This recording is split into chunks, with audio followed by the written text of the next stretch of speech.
Hello, Robert Bruey. Welcome to AJB. Thank you for having me.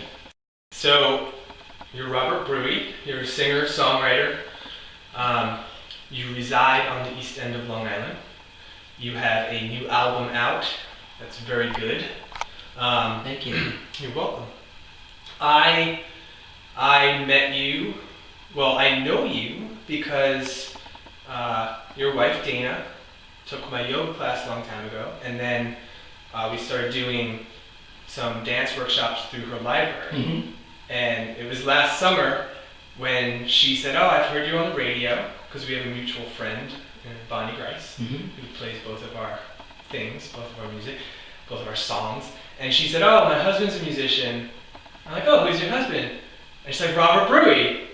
He has one of my t-shirts. And I immediately, well, no, the first thing I did was I went, "Hey," because I know your music. I know, and I didn't know whether you lived out here or were, because Bonnie plays she plays signed national stuff, she plays local stuff. Sure, yeah. And I just knew your music, and you were Robert Bruey, and I really liked your stuff. And then when she said that, I was like, "That's so weird." And I was singing the song to her, and she was laughing. I was like, "No way!" Like, it was kind of like you're married to a celebrity, in a way, because that's what the radio out here, and it's a very nice thing out here that we have on the East End, that it kind of makes everyone that music on there like. She doesn't distinguish. Yeah, and I love the context Awesome. of Yeah, yeah.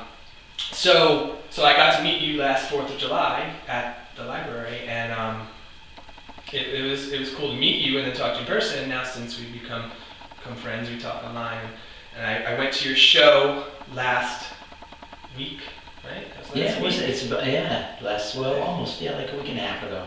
Yeah, a week and a half ago. Yep. And it was awesome. You debuted your new album, and it was a really, really cool experience. And it was really cool to see live, and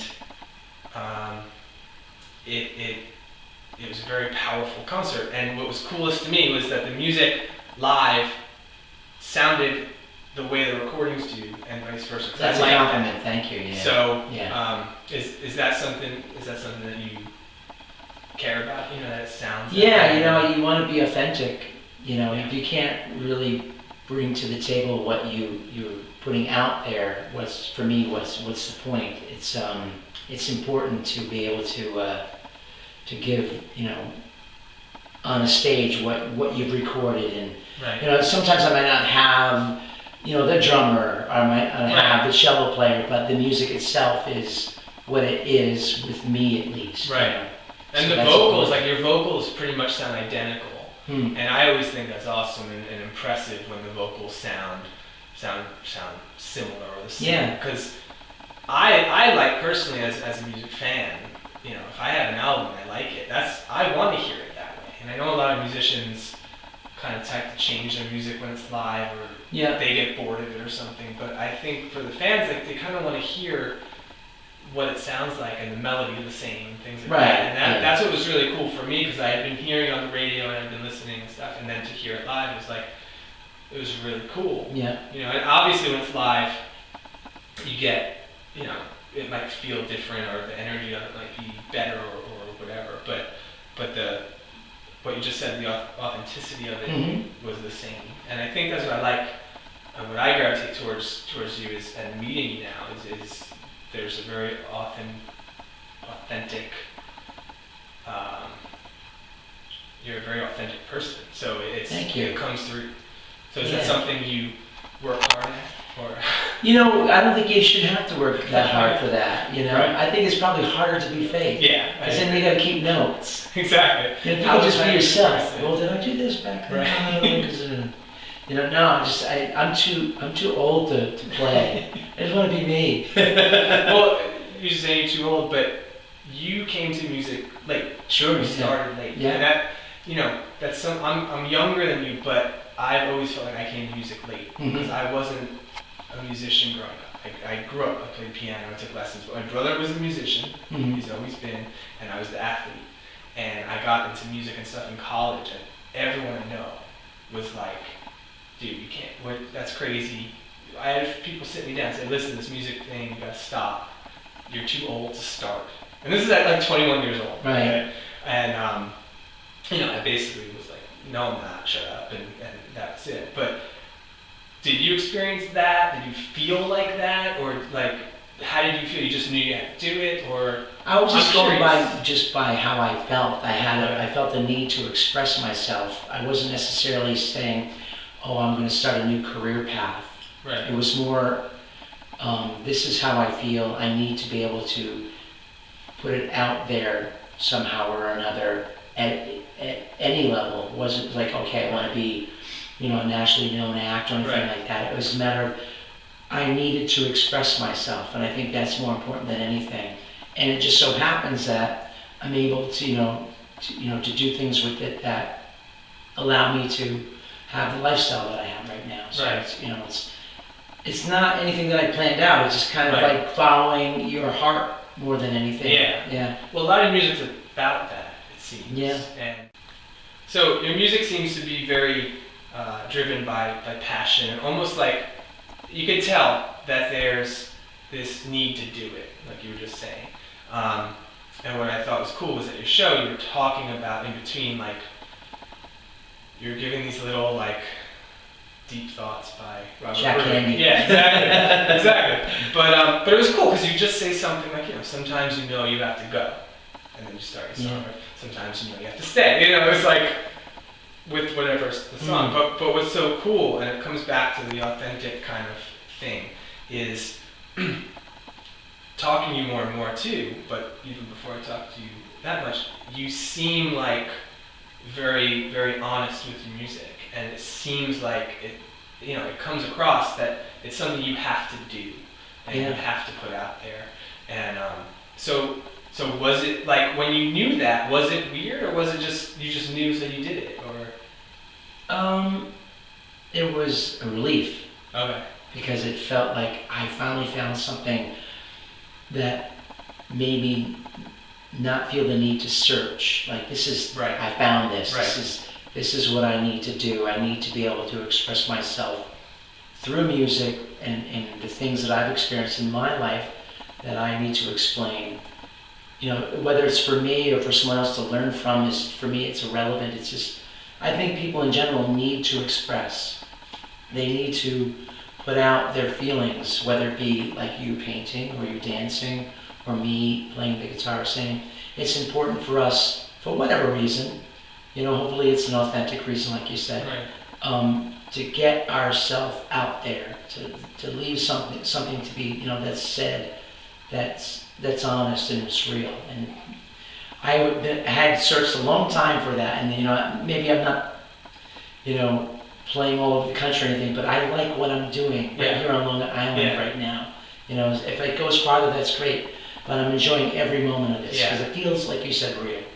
Well, we have this. It's a really nice thing out here on the East End. It's so unique and it's so special because it doesn't come across as local.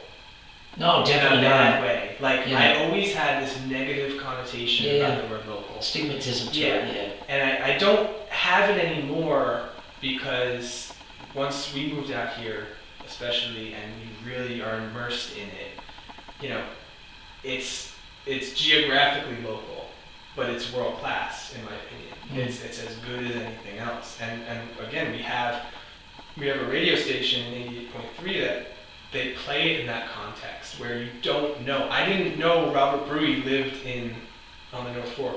Right. You know what I mean? I didn't know. It was just an awesome song, and it followed the Beatles. Cool. I know, it's awesome. You played after the Beatles, I'm like, I know, it's like Paul McCartney, Robert Bruey. Exactly. It's so and if I feel like if you don't have an ego or whatever, there's nothing like good. It's just a cool, weird, like, trippy feeling. Yeah. It's like, some of my favorite artists have played before me, and then I'll come on, and I'll be like, I'm still excited about that song, and I'm like, wait, that's me! I did that! That's so awesome. That's exactly what you mean. It's such a cool thing. And again, it's just very unique because there's no other station that does that. And then when you think of it that way, you just have to think, well, are there any other places that are like this? Well, I think Bonnie Grace is cultivating that experience for the local musician. Yeah, absolutely. Which makes you not feel like a local musician. Right. Which makes you want to further yourself. Right. You know? But it also kind of makes you content. It's like this weird thing because the same thing, like I don't care. I do, you always want your art to go out and more people to find it. Mm-hmm. I mean, you don't do it for it to stay locked up in a room or in your head or on your computer, right? But you always want more people to hear it. But like you just said, you like it here and you like what you're doing here, and there's this kind of contentness. I feel, and it sounds like you feel it too, where you get a lot of support from it, and you get a lot of just kind of, I guess, support, or just it's fulfilling, where the people Definitely really like is, what yeah. you do, Yep, and it doesn't make you feel like you're doing a third grade project or anything, Right. Yeah. And it's really cool. And I have people come, I heard you on the radio, and it's such a cool feeling. Or like Dana saying about Bruey, and I'm like singing your song. It's funny, right? And, it's just it was such a cool thing, I just keep saying it, but it's like a really special thing. Yeah.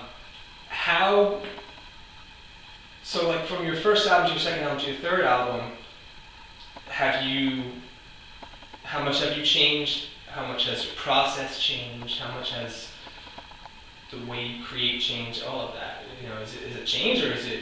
It's definitely changed. I think the overall mood and how I get to the mood to want to write is the same. Mm-hmm. But the tools that I use to write have changed a little bit. Like we were talking before about using a drum beat. Right. I'll use this little kick thing on or I might use my metronome that has a drum system in it that gives me a pattern to go by, and I can choose different patterns. So last year I've been playing around with that quite a bit, and that's been good. I've been playing the piano a little bit, fooling around with that. Not that I'm a piano player, but it gives me a different perspective of music, because I don't really write music, or know the notes so much as I do. It goes by feel. Well, you had said that at your show, which I totally, and I told you this a little while ago, I knew exactly what you meant, because we're both musicians, but different than, like, you play with John Predis, and I play with some guys that are these really kind of, really maestro, musical geniuses. Yeah. Maybe not exaggerating, you know what I mean? Like, not to be hyperbolic, they're that good though. Yeah, sure. But we are musicians too. We just maybe create it with a different kind of thought line. But you had said at your show, you'll put the capo on and you'll play the notes that sound good, and you don't think about the key that it's in. No, definitely not. You know the notes that sound right for the song you want to write, and how it matches how I feel. Yeah, and I think that's really cool. And I think it's really important for the creative process. But like I said, I totally related to that. And is that something, like, at first, did you feel weird about that? Or did... Never. That's cool. Because I had a time where I was kind of insecure as calling myself a musician, because I knew I didn't know what a lot of other people know. But I knew how to write songs. And now I'm comfortable with how I write and what I do, and I know enough musically. But that's cool that you said, like, this is what I do. I find a certain freedom in it. Yeah. I find, like, okay, there's no rules from 1 to 10 for me that say you can't do this because somewhere in a book it says that the C major doesn't come after the D sharp plus straight diminished. Has to be the minor 7. Yeah, whatever that means, I don't know. Yeah, for me, it's just like, does it sound right? Does it match what if I just watched a movie that upset me, Right. if I want to reflect that in how I feel, does that C major 7th fit or whatever it is? If it isn't C, I don't care. Right. I want it to match this. So you're an emotion guy first. Yeah. Are you a lyric guy first, or are you a I usually find a melody first, and then I'll mumble some stuff. Okay. It almost sounds like some church in the South, you Right. know. Scary sometimes. I don't want my wife to be in the same room when I'm doing that, because she might call an exorcism or something. Yeah. You can't show too many people the beginning process. No. They probably won't get it. I always hope that she's upstairs doing something. And they'll probably think you're like awful. Like, that's a horrible song. That's what I get. It's like, what is that? I'm like, you don't hear it? It's alright. In my head, I know it, but. So, do you ever write lyrics first, or? No, I tried it once because I've been writing poetry, all my life, and all the poetry that I have. Something about the cadence and how you make it fit into the melody. It didn't work for me. Okay. For some reason, my brain doesn't work like that. Right. I think one song I was able to take some of the lines out of the poem and make it work, but it just doesn't seem like that's the logical fit for me. See, that's interesting, because I would guess because you were doing poetry first, I would guess that you probably wrote lyrics first at some point and then developed the music around it. But it's the opposite. That's pretty cool. Yeah, it's interesting. That's really cool. Yeah. Because my first 2 albums, I wrote lyrics first. Because I was working with my buddy Rob, and he did all the sequencing of the music. So I would go to him with the whole song, a cappella. This is the melody, this is the chorus. Cool. And then record it, and then he'd build the sound around it, and then I'd be like, all right, let's try it. Yeah. And then my last 3 and now 4th thing that I'm working on, I do it myself. So it's changed now. I do the music first most of the time. And now I just told you, like, some of the paintings are turning into song lyrics, which wasn't intentional at first.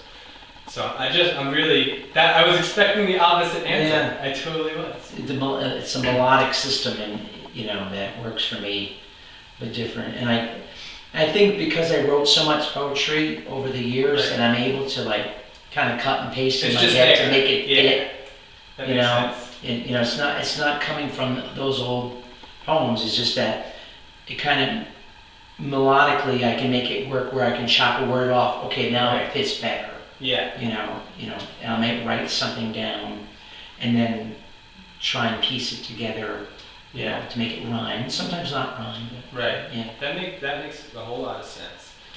So you did a Kickstarter for this album, and again, I was listening to your session, and you had mentioned that someone had, that you had gotten a little bit of grief for your Kickstarter. Yes. Well, considering the percentage of people that were all for it.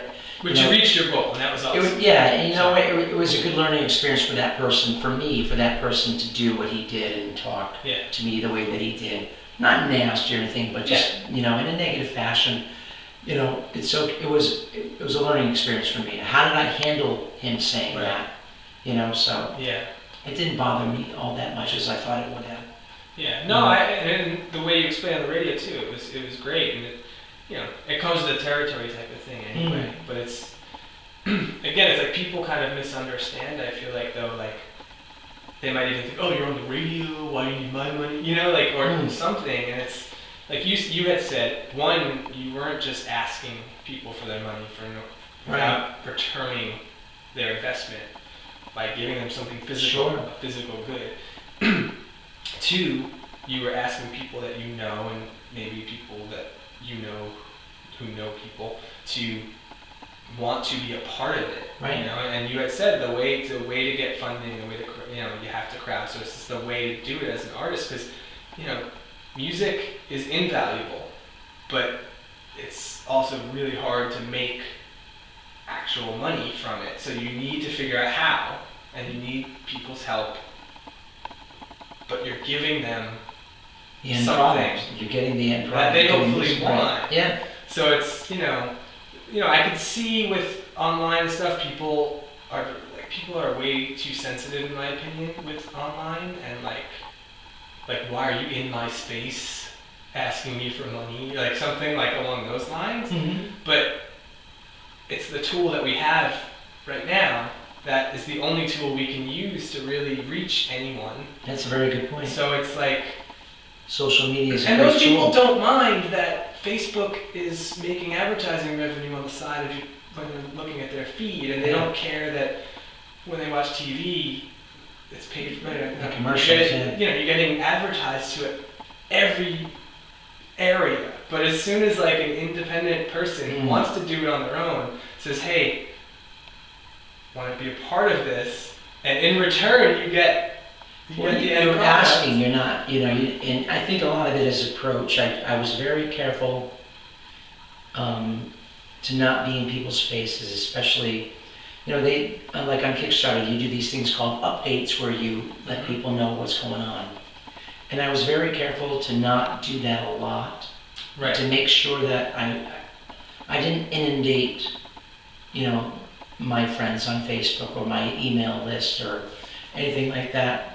I wanted to be sensitive to that, and in myself knowing that I don't like to be inundated. Right. So I felt that there was a balance there, was a fine balance of trying to make sure that you weren't in people's faces. Yeah. Or if you wanted to get something across, find a different way of maybe putting it on Facebook as a thank you, as opposed to, hey, did you remember to, big difference. Yeah, I thought it was handled the right way. It wasn't annoying. It wasn't over the top. It was, it was an appropriate way to try to get help. And that's what has to be done. Well, the funny thing about music is that it's so accessible, and people can just listen to music on YouTube. And you're trying to make a living doing it. You're trying to make your art, help you support yourself, and it's hard to do it with the model that's given. So you do your best to be able to do what you like to do, express yourself, and be able to put a good product out there. I worked very hard on this album, and I loved every moment of it. There was a lot of hard work, and it cost money to do it. Right. It wasn't like I have $1 million and I'm gonna throw it on the table and whatever happens, happens. Right. No, it's expensive. Or you have $1 million that you don't want to use, you want everyone else to pay for it. Exactly. Things like that.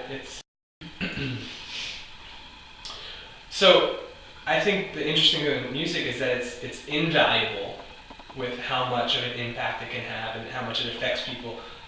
But at the same time, because it's so accessible, like you were saying, with YouTube and online, and how do you not put it online for people to hear, but then the physical value of it is somehow been decreased, that again, it's like this, I heard like people listen to more music than ever, but buy less of it than ever. And also, like, if you think about, I don't know how you were, when I grew up listening to music, like, I'd buy a cassette and I'd listen to it, or a record or a CD, whatever at the point. But like, especially I was in the 80s cassette, and I'd get a cassette and I'd listen to that one cassette until it wore out. Like, so I was obsessed with like maybe one song on the album and listening a little bit. Where now, I wonder how many people actually listen to the same song like a million times, or they just listen on shuffle to like so many different things that it's like a hard thing to, as accessible as it is, it's a hard thing for it to like stick and want people to. Our attention spans changed so much. It's like it's really, and it can be, it's like kind of frustrating. And I don't know how you feel. I kind of feel it, especially when you're not thrown out to the masses by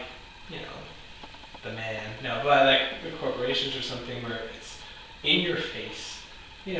How do people stick with it? And what's cool is that I feel like it makes you have to write a song like that much better, that you want to listen to it like, without kind of being told to, But I think it's a lot of this. What is your motivation for writing? And it might go back to what you were saying before about how does that song sound on the album compared to live?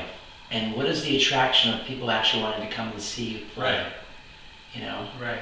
when you go see Bono play or U2 play, the energy coming from that stage is just so incredible that it's just, you know, I think it's, for me, the live performance is the attraction in it. Yeah. You know, I don't think there's a lot of money to be made selling CDs or whatever, maybe downloads, whatever, but I like the live performance, and I think it's important to try and get people to come to your shows. Yeah. You know? Yeah, and what's cool is you hope, you know, and I think it happened for you last week, you know, where people leave and then actually phone somebody or they see, like, right. I went to Robert Bruey, you gotta go, you gotta hear him. Yeah. You gotta hear him live, it's incredible, you know, and, you know, that gets people to go, I hope, you know, and because, it is different live, you know, and you, on a lot of your songs, new ones, especially your wife Dana sings background vocals and harmonies, and actually there's a kind of call and response song, and I enjoyed that more live because she was a little more prominent live, right? Than maybe in the mix of the song, or maybe just seeing you guys on stage. There's an interaction on stage, and seeing it and hearing it, it's a little more visceral because it's live. You know, it was really cool, and I liked it. I enjoyed it more live. But then what's awesome is then you kind of, what's cool about having the CD, because then you listen to the CD again, you almost remember the live version now, or it adds to the song, and then you remember it. Definitely does. And then you listen to it more, you know. Yeah. Which I think, coming back to the radio, but even when you hear, like, when someone hears your song on the radio, it's like that third party perspective of approval, where they hear it differently. Yeah. Where they're like, wow, that's pretty good. Where, like, if you showed them, they'd be like, that's alright, because it's you. But then if they hear it, like, in the store or in their car, they're like, you know, I think I have a couple times where people are like I've given them a CD, you know, we were very close to them, whatever, and they're like, I heard a song on the radio that's really good. I was like, it's funny. Same song like you have. Like, you threw it in your desk. The radio? Yeah, and there's a part of this, like, you needed the radio, but then there's a part of like, that's what's so cool about it. You know, it's a really cool thing. Your guitar playing, you actually, you know, you're a picker. That's really cool. Was that natural? Like, you know, did you just pick that up, or? A lot of people pick with 3 fingers. I pick with 2. Okay. Looks like I'm doing this little claw thing, and people find that very funny. I think it's just a way that I developed my own way. I needed to have these fingers bracing the guitar while, you know, so that I could be consistent on the strings, and just nobody ever taught it to me, so I kind of taught myself. So did you start guitar? Did you ever play growing up? I started like in my mid-30s. All right. Yeah. That's awesome. Yeah. That's just so, and then you just taught yourself, or? That's cool. I think it's so cool how obvious it is that it was just like, you know, this thing you had to do. Yeah. I think that's what I keep coming back to. What I think is so cool, and why I like what you do. You know, it's you know, the song, like, and this has nothing to do with your music, because your music is very melodic and very pretty to listen to, and your voice is very nice. I tend to like a lot of music that it's not the melody, it's not how nice it sounds and things like that. And I just don't really think that's what I'm saying about your music, that it's not nice and not. I don't really care about that first. I don't care about harmonies, I don't care about, you know, I don't want to say I don't care about the chords, because the chords can make the mood of the song. But, like, the thing I'm always drawn to is if it sounds authentic. Like, I believe them. Right. And I really believe them. Yeah, like, not they're trying to get me to believe that they're going through a breakup right now, and they're not, or, like, whatever. I don't know. But, like, I really believe, even if I don't get what you're saying, like, if I don't know exactly what you mean, I get the feeling that it's something real. And so that it's authentic and real, and I feel emotion. If I feel that as a listener, then I'm going to keep listening. And that's, like I said, that's the coolest thing with your stuff. And that's how, to me, it's in my brain in the same realm as a lot of the other stuff that I really like or that resonates with me. And like I said, yours happens to be pretty melodic and really nice sounding and really pretty sounding. And I don't mean pretty as in soft. It's very strong and very, very cool and stuff. But besides that, at the end of the day, it's like, do I believe what this guy's saying? And I do. And then when I hear... That's so important for me too. Yeah, it really is. I think... When I see someone performing, it's like, they mean it. Right. Does that person mean it? Do they mean their art? Right. Or are they just like pretending? And it's... I can't get away from people asking me, well, what does that song mean? And because it's so personal for me, it's hard for me to give an exact, definition of it. Not any song in particular, but my songs. And it's hard for me to explain them to, the songs to these people who ask that question without going into really painful detail or whatever. Right. But if I can show it emotionally on stage how I feel it, I will get someone like you saying, this is authentic. Yeah. And we'll go back to that word, authentic. Yeah. Yeah. Last thing, because it just popped into my head, as far as doing an album, and I did hear you talk about this on the radio, that, you think of it as an album. It's not just a bunch of songs together. Mm-hmm. And I still think that's super important. And I think most artists do. But how important do you think that is? And so then do you like people to really listen to it that way? That's a really good question, because there was a lot of debate for me before I started this project, album, CD, as to whether or not I was going to do a full length, what people consider, at least 9 songs of an album. And I had some, very close people to me who I trust say, maybe you don't need to do that. Right. But I felt in my heart that these songs belong together. Right. They fit together. They're a story within themselves together. Right. And that's why I wanted to do them and have them in the same piece. People will go and they'll download the songs that they want, and that's fine and everything, but, as a piece of art, for me, it needed to be all together. Yeah. Well, it adds so much more nuance and more texture to each song, like the ones around it and the order. And the order is so important. Yeah, and it's such a... I don't think it's going to get lost. I think people talk about it more than it's...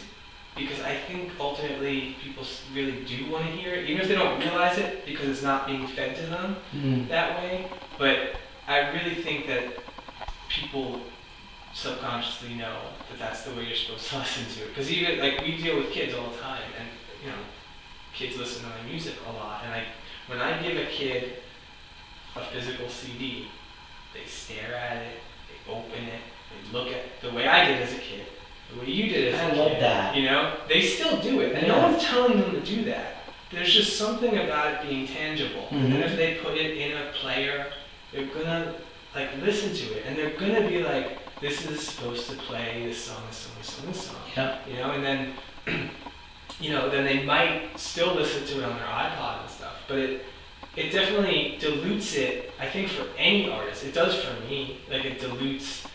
My iPod dilutes all the music on it. When I listen, I'm not as fulfilled. I've been getting back to bringing CDs into the car and listening to the CD of, the things that I really like.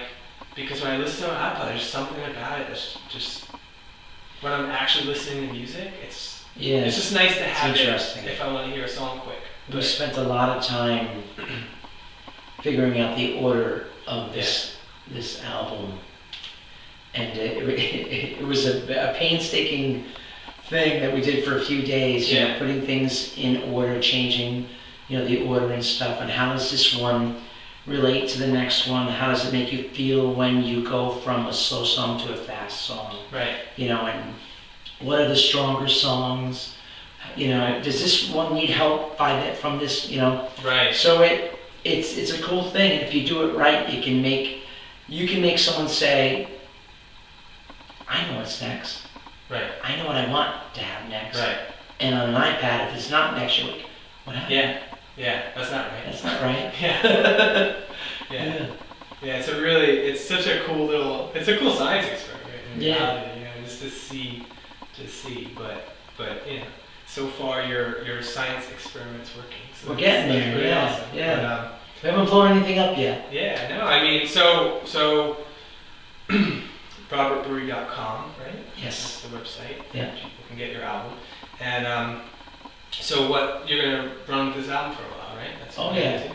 Yeah. Nice. Got some good shows coming up over the summer. We're going to play a couple of different places in Long Island and the city in Connecticut and tri-state area, so it should be good. Yeah. So yeah, like I said, I mean, it was so cool to see live. It really was. It was such a nice experience. And again, I don't know if it's geographically unique in this instance, but knowing your wife and then knowing you, and then it coming around, and we were talking about this earlier, how close we have all been to actually meeting for so long, and not ever knowing, and not knowing it. Now you're here. It's cool. And we got to experience what you do. I always think of when she said who her husband, when Dan's like, my husband Robert Bruey, my thought was it was such a cool little moment in my head, because it was this connection between the radio and how special that is, and then it was just this really cool thing. And I don't know if that sounds weird, how cool it seems to me, but it was just such a cool little experience. And now you're here, and that's why you're here. We were supposed to meet. Yep. So thanks for being here. I appreciate My pleasure. it. Thanks for having me. You're welcome.